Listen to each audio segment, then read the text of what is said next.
പാഠം 1062 മേനകയും വിശ്വാമിത്രനും. ഒരു സ്ത്രീയുമായി മന്ത്രി നടത്തിയ ടെലിഫോൺ സംസാരം ചോർന്നതിനെ തുടർന്നുണ്ടായ പ്രശ്നങ്ങൾ പുതിയ വഴിത്തിരിവിൽ. മനഃപൂർവ്വം തെറ്റിദ്ധരിപ്പിച്ച് മന്ത്രിയെ കൊടുക്കുകയായിരുന്നു എന്നുള്ളതിന് തെളിവ് ലഭിച്ചിട്ടുണ്ട്. ബന്ധപ്പെട്ട മാധ്യമം മാപ്പ് പറഞ്ഞു.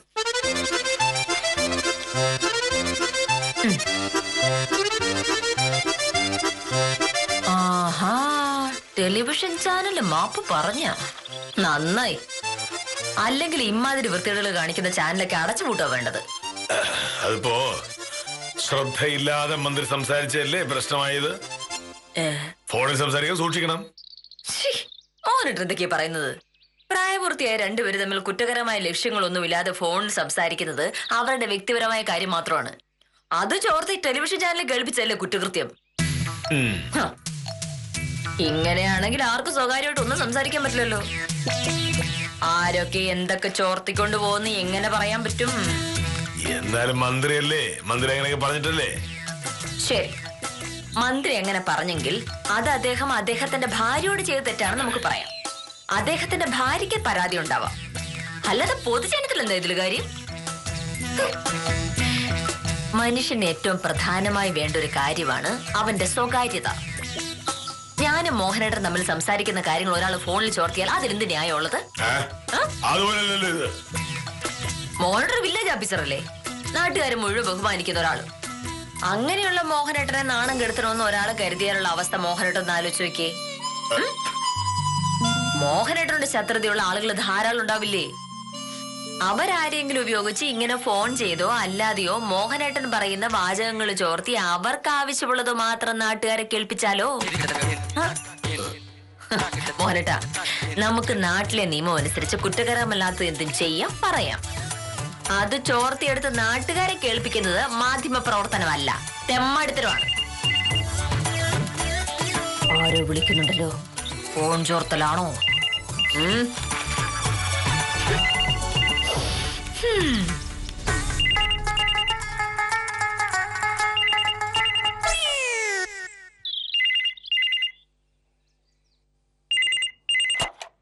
ഹലോ, അതെ, ആ ഉണ്ട്, കൊടുക്കാം. മോഹനേട്ടാ,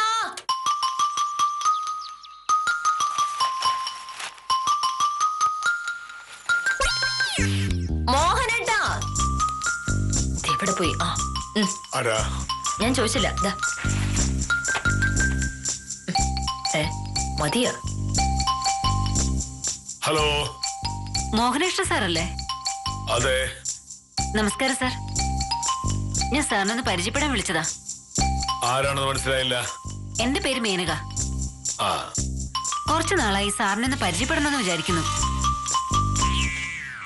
എവിടെ വന്നാ സാറിനൊന്ന് കാണാൻ പറ്റും? കാര്യം എന്താണെന്ന് പറയൂ. സാറിനെ പരിചയപ്പെടണമെന്നുള്ളത് എന്റെ വലിയൊരു ആഗ്രഹമാണ് സാർ. സാർ എതിര് പറയരുത്. ഞാനൊന്ന് വില്ലേജ് ഓഫീസിലോട്ട് വന്നോട്ടെ സാർ?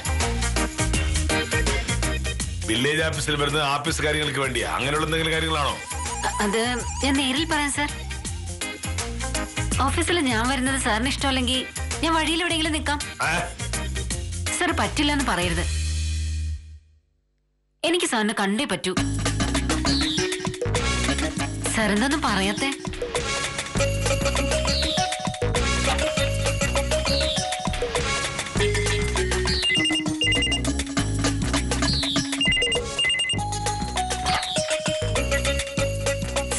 മേനകയാണ്. സാറൊന്നും പറഞ്ഞില്ല. ഹലോ സാർ, കേൾക്കുന്നില്ലേ? ഹലോ ഹലോ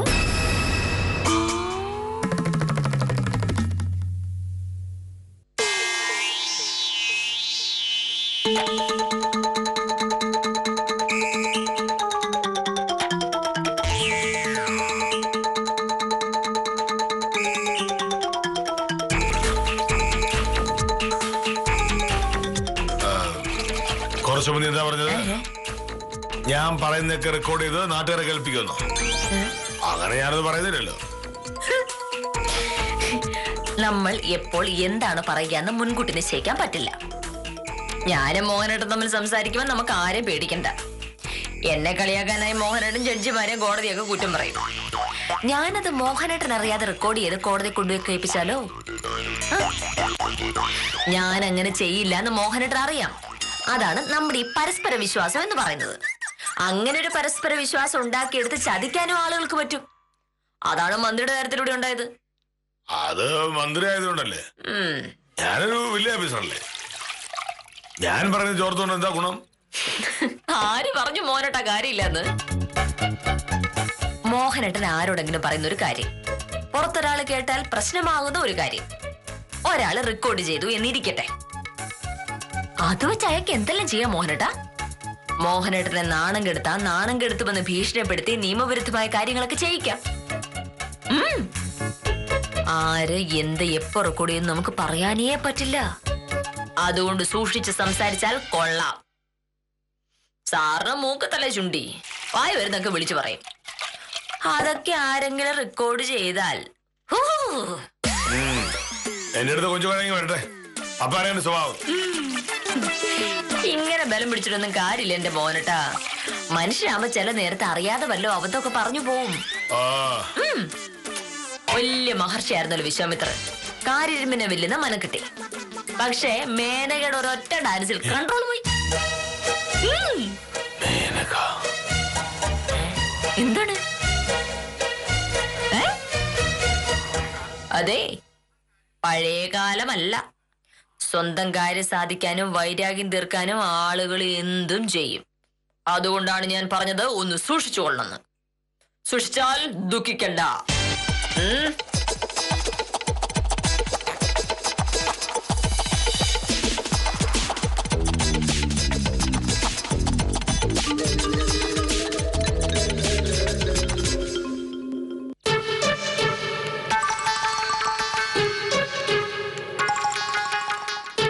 നമസ്കാരം സാർ. ഞാൻ സാറിനെ കാണാനായി നിൽക്കായിരുന്നു. സാറിന് അറിയാമല്ലോ എന്റെ വസ്തുവിന്റെ പോക്കുവരവിന്റെ കാര്യം. ആ കാര്യം കഴിഞ്ഞ 2 ആഴ്ചകളിലായി നമ്മൾ പല പ്രാവശ്യം സംസാരിച്ചല്ലേ പ്രഭാര? എനിക്ക് പറയാനുള്ളതൊക്കെ ഞാൻ വ്യക്തമായി പറയുകയും ചെയ്തു. സാറേ, അങ്ങനെ പറയരുത്. ഈ പോക്കുവരവ് നടന്നില്ലെങ്കിൽ ഞാനാകെ പെട്ടുപോകും. അതെന്റെ പ്രശ്നമല്ല. ഭൂമിയുടെ കമ്പോള വില സർക്കാർ നിശ്ചയിച്ചതാണ്. അതിൽ താഴ്ത്തി ഭൂമി രജിസ്റ്റർ ചെയ്യുമ്പോൾ ഓർക്കണമായിരുന്നു ഇങ്ങനെ ചില പ്രശ്നങ്ങൾ ഉണ്ടാകുമെന്ന്. എനിക്കിതൊന്നും അറിയില്ലായിരുന്നു സാർ. പച്ചക്കള്ളം. പ്രഭാകരൻ എല്ലാം അറിയാമായിരുന്നു. സബ് രജിസ്ട്രാർ ഓഫീസിൽ 3000 രൂപ പ്രഭാകരൻ കൈക്കൂലൊടുക്കുകയും ചെയ്തു. പക്ഷേ അവിടെ കാര്യങ്ങൾ നടന്നതുപോലെ ഇവിടെയും കാര്യങ്ങൾ നടക്കും എന്ന് പ്രഭാകരൻ കരുതിയത് വിവരക്കേടായിപ്പോയി. സാറേ, ഇങ്ങനെ വാശി പിടിക്കരുത്. എന്റെ കാര്യത്തിൽ ഒരു ചെറിയ ഇളവ് അനുവദിക്കണം. ഒരിക്കലുമില്ല. കെ മോഹനകൃഷ്ണൻ സാർ സത്യസന്ധനായ ഒരു ഉദ്യോഗസ്ഥനാണ് എന്നുള്ള കാര്യം നാട്ടുകാർക്ക് മുഴുവൻ അറിയാം. പ്രഭാകരനെ പോലൊരാൾക്ക് വേണ്ടി ഞാൻ എന്തെങ്കിലും ഇളവ് കാണിച്ചാൽ അത് എന്റെ സത്തേനെ ബാധിക്കും. നിയമം വിട്ട് ഒരു കാര്യവും ഞാൻ ചെയ്യുമെന്ന് പ്രഭാകരൻ വിചാരിക്കരുത്. അത് നടക്കില്ല. സാറേ, അങ്ങനെ പറയരുത്. അങ്ങനെ പറയൂ. ഞാനൊരു തീരുമാനമെടുത്താൽ എടുത്തതാണ്. എന്തെങ്കിലും സംശയം ഉണ്ടെങ്കിൽ നാട്ടുകാരോട് ചോദിച്ചു നോക്ക്. അപ്പൊ സാർ പോക്കുവരവ് ചെയ്തു തരില്ല? ഇല്ല. ശരി, അങ്ങനെയാണെങ്കിൽ പിന്നെ അങ്ങനെ തന്നെ. പക്ഷെ സാറൊരു കാര്യം ഓർത്തോ, സാർ ഈ പറയുന്ന സൽപ്പേരുണ്ടല്ലോ, അത് പോകാനേ ഒരു നിമിഷം മതി. പ്രഭാകരനെ നോവിച്ചു വിട്ടാലേ സാർ അനുഭവിക്കും. ഇത്തരം ഭീഷണി കൊണ്ടൊന്നും പേടിക്കുന്ന ആളല്ല കെ മോഹനകൃഷ്ണൻ സാർ. അത് നമുക്ക് കാണാം. എന്റെ കാര്യം നടന്നില്ലെങ്കിൽ എനിക്ക് മേലെ കീഴ് നോക്കേണ്ട ഒരു കാര്യമില്ല. ഞാൻ എന്തും ചെയ്യും. പിന്നെ പരാതി പറഞ്ഞിട്ട് ഒരു കാര്യമില്ലെന്ന് സാറിന് അറിയാലോ. സാറേ, ഞാൻ എന്താ ചെയ്യണമെന്ന് സാറ് കണ്ടോ? സാറ് പറഞ്ഞുകൊണ്ട് നടക്കുന്ന ഈ സൽപ്പേരുണ്ടല്ലോ, അതുപോലെ എത്ര നേരം വേണം? നാട്ടുകാർ സാറിനെ കൂകി വിളിക്കുന്ന ഒരു അവസ്ഥ ഞാൻ ഉണ്ടാക്കി തരാം. അപ്പൊ സാറ് പഠിക്കും. തലയിൽ മുണ്ടിട്ട് നടക്കാനേ സാറ് പഠിച്ചോ, അതാ നല്ലത്.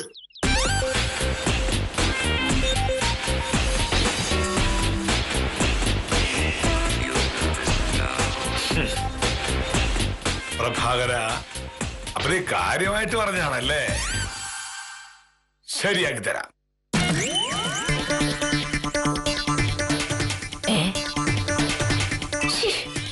ഒരു ഫോൺ ശരിക്കും വെക്കാൻ പോലും വിദ്യാഭ്യാസർക്ക് അറിഞ്ഞൂടാ. ഇതിനി ഇന്ന് പിടി. ഞാനെന്തേലും മോശമല്ല. അവിടെ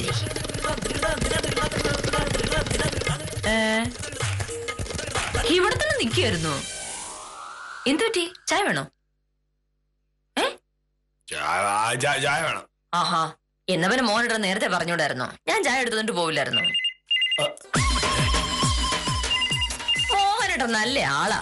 ഫോണിൽ സംസാരിച്ചിട്ട് വയ്ക്കുമ്പോ ശ്രദ്ധിക്കണ്ടേ മോനേട്ടാ? ആ റിസീവർ മാറിയിരിക്കായിരുന്നു. ഞാൻ കണ്ടതുകൊണ്ടത് നേരെ വെച്ചു. ഓ, ഞാനെങ്ങാനും ആയിരുന്നു അത് മാറ്റി വെച്ചിരുന്നെങ്കിൽ ഇവിടെ എന്തോ ഒരു ബഹളം നടന്നേനെ. ഭാവേ, എന്നെ തവസ്ഥാനം വിളിച്ചിട്ടുണ്ടാവും, കളക്ടർ വിളിച്ചിട്ടുണ്ടാവും, അവർ വിളിച്ചതാണ് ഇവർ വിളിച്ചതാണ് നമുക്ക് പറഞ്ഞിട്ട്. ഇനി എന്താണ് ആടിക്കൊണ്ടിരിക്കുന്നത്? പോയി ഫോൺ എടുക്ക്. അപ്പോഴേക്ക് ഞാൻ ചായ കൊണ്ടുവരാം.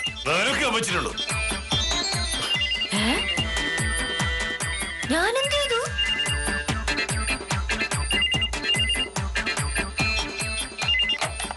ഹലോ സർ, ഞാനാണ് മേനക. സർ, എനിക്ക് സാറിനെ ഇന്ന് കണ്ടേ പറ്റൂ. ഇല്ലെങ്കിൽ സർ അങ്ങനെ പറയരുത് പ്ലീസ്. പറ്റില്ല. Sir please. എന്നെ പറ്റി എന്താണ് വിചാരിച്ചു വെച്ചിരിക്കുന്നത്? ഫോണിൽ നിന്ന് കൊഞ്ചിക്കൊഴിഞ്ഞാൽ ഞാൻ എന്തെങ്കിലുമൊക്കെ വിളിച്ചു പറയാനാണോ? അത്തരം വേഷം കെട്ടി നടക്കാൻ കയ്യിൽ വെച്ചിരുന്നാ മതി. കെ മോഹനേഷ് സാറിനെ നിനക്കൊന്നും ശരിക്കും അറിയില്ല. എന്ത് സാറ്?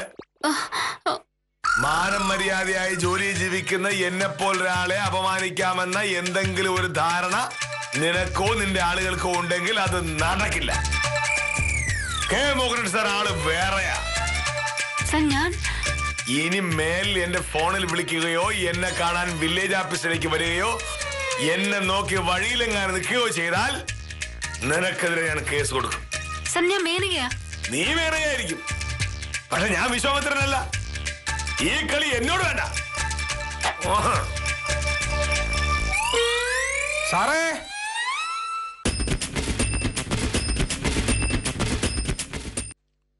നമസ്കാരമുണ്ട് സാർ.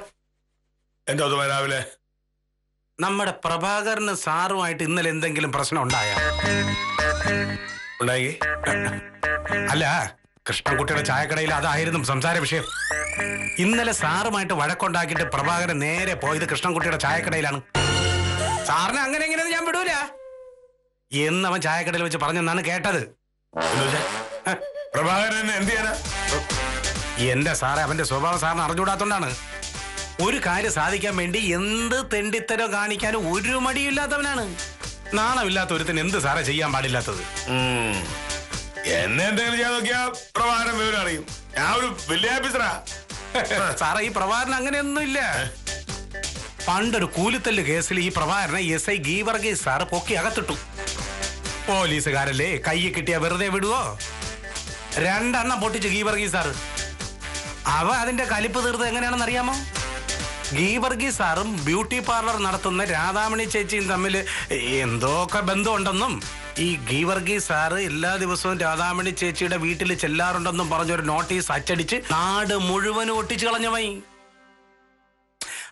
ആ കേസിൽ അവനെ പൊക്കാൻ ഗീവർഗീസ് സാർ നോക്കിയതാണ്. പക്ഷെ തെളിവ് വേണ്ടേ സാറേ? അതുപോലെ പിന്നെ നമ്മുടെ സപ്ലൈ ഓഫീസിലെ ദിവാകര സാറിനെ കൊടുക്കാൻ ഇവൻ നോക്കി.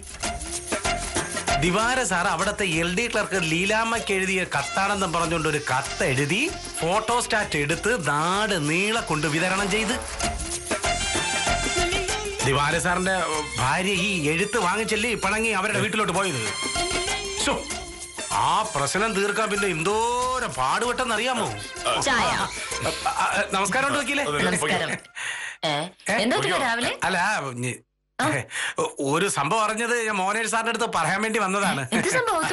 അത് പിന്നെ എന്നോട് പറയാനാണല്ലോ വന്നത്. എന്നോട് പറഞ്ഞു. ഇനി എനക്കെന്താ കാര്യം? ഞാൻ അറിഞ്ഞോണ്ട് എന്താ കുഴപ്പം? അല്ല വക്കീല, അറിഞ്ഞാ കുഴപ്പമൊന്നുമില്ല. അങ്ങനെയുള്ള എനിക്ക് ഓഫീസ് പോകുന്നേ.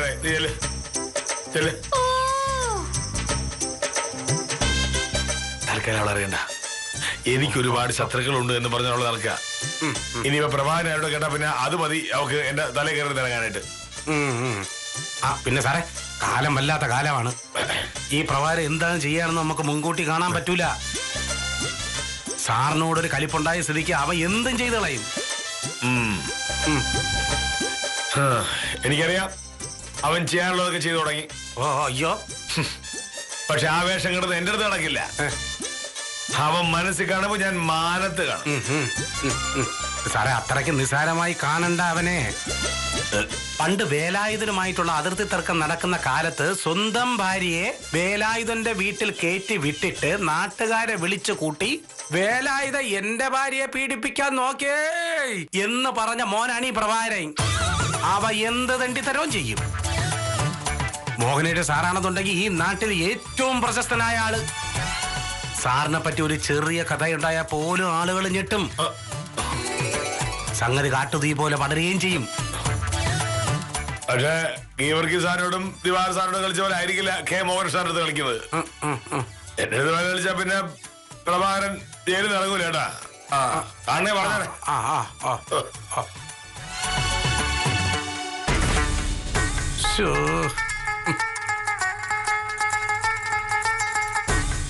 ഷർട്ട് മുണ്ട് വരുത്തേച്ചില്ലേ? ഇതായിരിക്കുന്നു ഷർട്ട് മുണ്ടും. നമ്മൾ സംസാരിക്കുന്നതൊക്കെ ആരെങ്കിലും ഒക്കെ റെക്കോർഡ് ചെയ്ത് നാട്ടുകാരെ കേൾപ്പിക്കുമെന്ന് നീ പറഞ്ഞില്ലേ? അതിന് അങ്ങനെ ചെയ്താൽ കേസ് കൊടുക്കാൻ പറ്റുമോ? കൊടുക്കാൻ പറ്റും. റെക്കോർഡ് ചെയ്തയാളെയും അത് പുറത്തുവിട്ടയാളെയും കണ്ടുപിടിക്കാൻ പറ്റിയാൽ കേസിൽ പ്രതിയാക്കാൻ പറ്റും. പക്ഷെ മാനം പോകാനുള്ളത് പോയിട്ട് പിന്നെ കേസ് കൊടുത്തിട്ടുണ്ടാ മോനട്ട കാര്യം.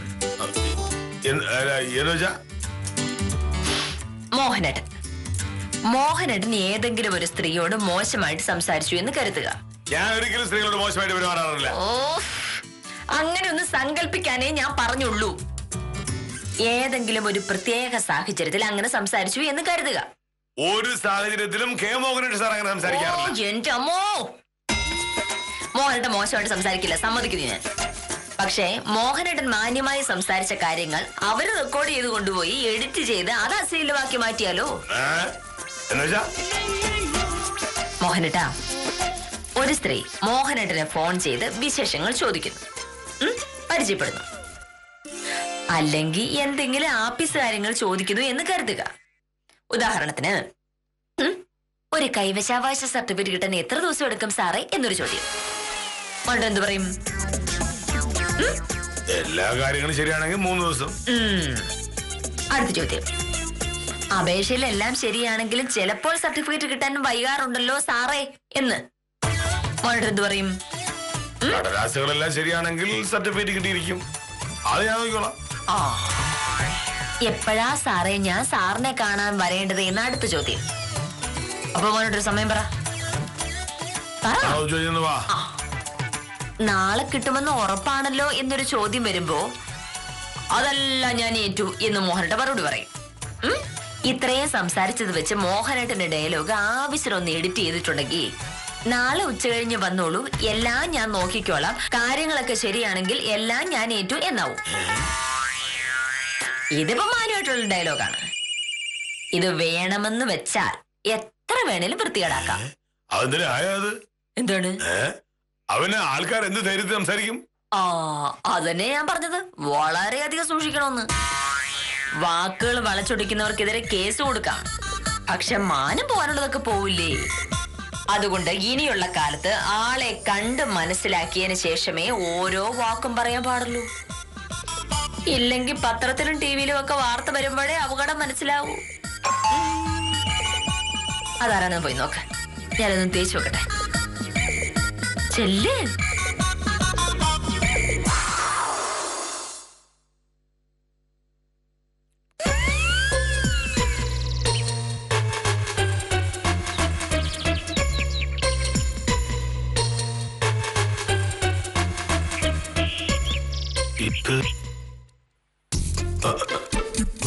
പ്രഭാകരൻ പറഞ്ഞു വെച്ചതാവും.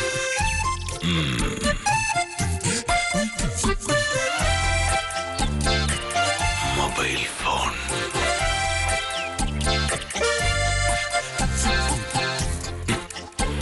കയ്യിൽ മൊബൈൽ ഫോൺ ഉണ്ട്. ഫോൺ വിളിച്ച് കിട്ടാതെ വന്നപ്പോ നേരിട്ട് വന്ന് വിവരങ്ങൾ ചോർത്താനുള്ള ശ്രമമാണ്. വളരെ സൂക്ഷിക്കേണ്ടിയിരിക്കുന്നു.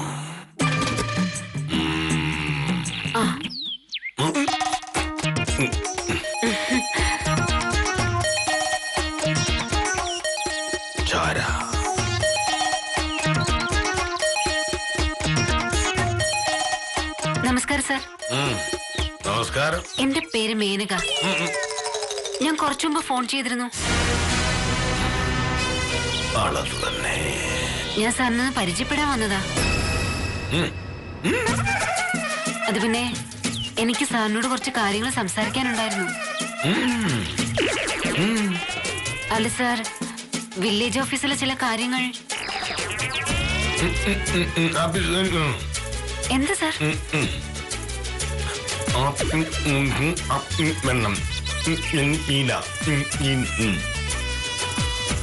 എനിക്ക് മനസ്സിലായില്ല സാർ.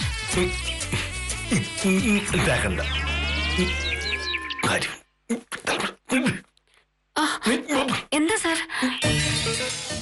പറഞ്ഞില്ല, ഈ ഫോൺ കൊണ്ടുവന്ന് റെക്കോർഡ് ചെയ്തുകൊണ്ട് പോയിട്ട് നടക്കി.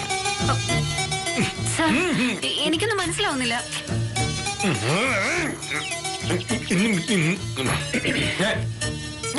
ഞാൻ ഒരു കൊണ്ടതാണെന്നോ?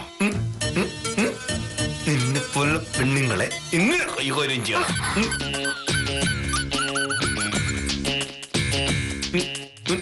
അയ്യോ,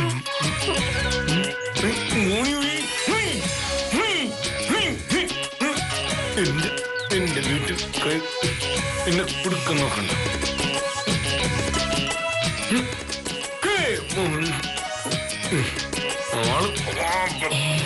ആനയോ?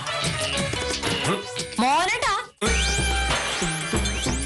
എന്താണ്?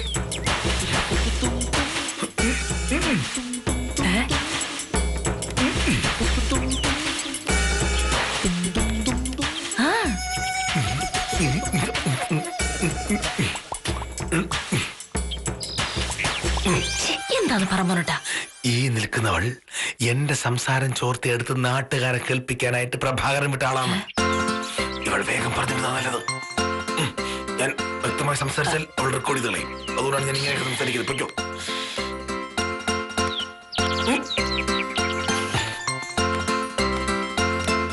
എന്താണ്? എന്റെ പേര് മേനക. കേരളത്തിലെ സർക്കാർ ഓഫീസുകളിലെ അഴിമതി എന്ന വിഷയത്തെക്കുറിച്ച് ഗവേഷണം നടത്തുക ഞാൻ.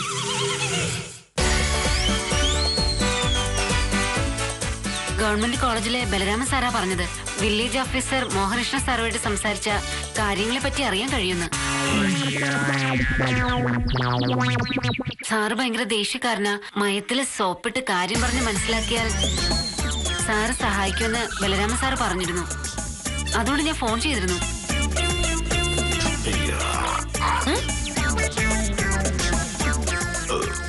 അപ്പൊ സാറ് ചൂടായി. അതുകൊണ്ടാണ് ഞാൻ നേരിട്ട് വന്നത്. ഇവിടെ വന്നപ്പോ മനസ്സിലായി സാറ് ദേഷ്യക്കാരൻ മാത്രമല്ല, സാറിന് തലയ്ക്ക് സുഖമില്ലെന്ന്. ഇങ്ങനൊരാള് വില്ലേജ് ഓഫീസർ ആയാൽ ആ നാടിന്റെ അവസ്ഥ എന്താവും? ഞാൻ വിവരവും ബോധമുള്ള വേറെ ആരെങ്കിലും കണ്ടോളാം.